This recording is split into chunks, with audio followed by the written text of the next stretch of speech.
Alright, got out of the box. Get you a better look around.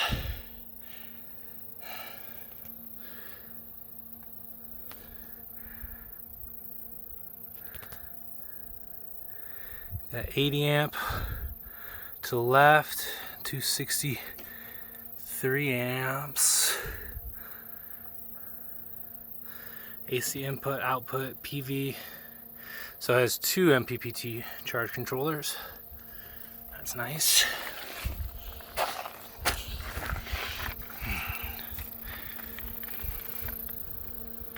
Come on, focus.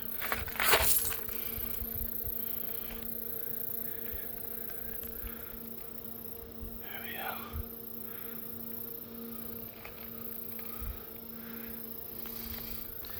This thing is hefty. Very, very heavy. That was a